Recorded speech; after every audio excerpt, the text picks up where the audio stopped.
Guten Abend. Дальше не помню, немецкий забыл. Касательно видео, которое я позавчера снял, значит, позавчера его снял, выложил. Утром, вчера вечером Сергей мне сказал, что, оказывается, он ошибся, он мне не тот номер телефона дал, на одну циферку ошибся, поэтому я приношу свои извинения той мадам, которой я позвонил, и, разумеется, она была в недоумении, понятия не имела, что это такое. Проехали.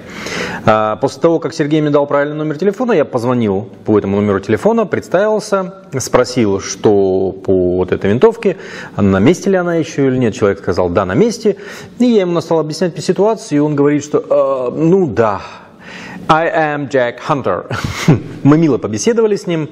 Евгений рассказал мне вот всю ту же самую историю, которую он вчера рассказал на стриме, на что я ему сказал, что, ну, Евгений, как-то вот неправильно все это было сделано, потому что если же вы хотели этих мошенников поймать, то нужно было усилия наши совместить, и в этом случае мы бы их, конечно, нахлобучили. Ну, что случилось, то случилось. По крайней мере, я с ним познакомился, очень интересный человек оказался, и полагаю, что в мой какой-нибудь ближайший приезд в Питер мы с ним обязательно пересечемся, выпьем по чашечке кофе, поболтаем о делах наших прекрасных. То есть ситуация разрешилась, все понятно, Джек Хантер не мошенник, такое своеобразное чувство юмора у человека, он решил вас всех несколько потроллить. Понимаю, сам такой. Но, тем не менее, это не снимает совершенно проблему мошенничества. А мошенничество возможно лишь в одном случае, когда есть люди, падки до халявы. И когда мне, например, там в комментариях кто-то пишет, да вот там этот Леша, он не может стоить там столько денег, да красная цена ему 25 тысяч. Зайки мои, вы в своих руках ничего тяжелее шариковой ручки не держали, поэтому говорить о том, что сколько стоит, вы в принципе не можете. Это ваши умозрительные заключения. Любая вещь стоит ровно столько, сколько за нее платят. Это вот это прямо аксиома и никуда не деться. И если вы видите сладкое предложение в половину цены ниже, на треть ниже, у вас тут же должен прозвенеть звоночек «Аларм! Аларм!». Это где-то идет подготовка к Краилову и вытаскиванию ваших денег в руки потные ручонки этих всех гадов и вурдалаков. Как я уже сказал, есть официальный сайт gun.ru, там есть список всех представителей, и у них вы можете покупать безопасно. И цена у всех одинаковая, потому что я запрещаю представителям продавать ниже розницы и заниматься демпингом.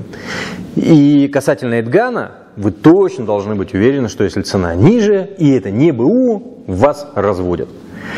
У меня был просто случай печальный у моего друга, который очень захотел себе купить станок, и таки он его купил за 1 800 000, притом рыночная цена этого станка на тот момент была что-то там в районе 2,5. И я тогда, когда об этом узнал, я сказал, друг мой, как так? Ну это же очевидно! Ну, разводилово. А схема еще работала. Я позвонил по этому телефону, разговаривал с этим человеком, он в Тюмени, он сказал, что они распродают старое предприятие. Версия просто шикарная, легенда, не подкопаешься.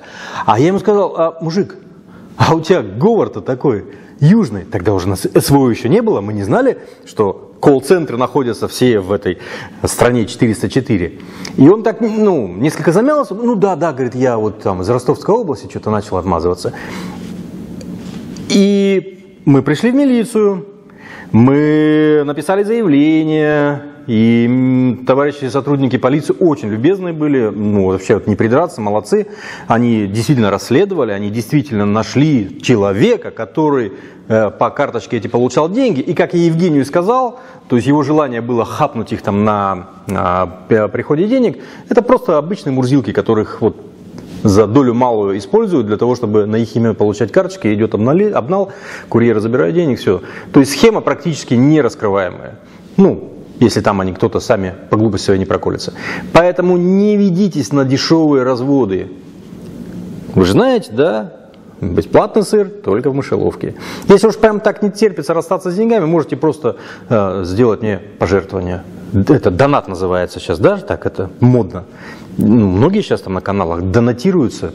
Кидайте мне, и я найду куда их потратить. В принципе, это все, что я хотел сказать. Будьте внимательны.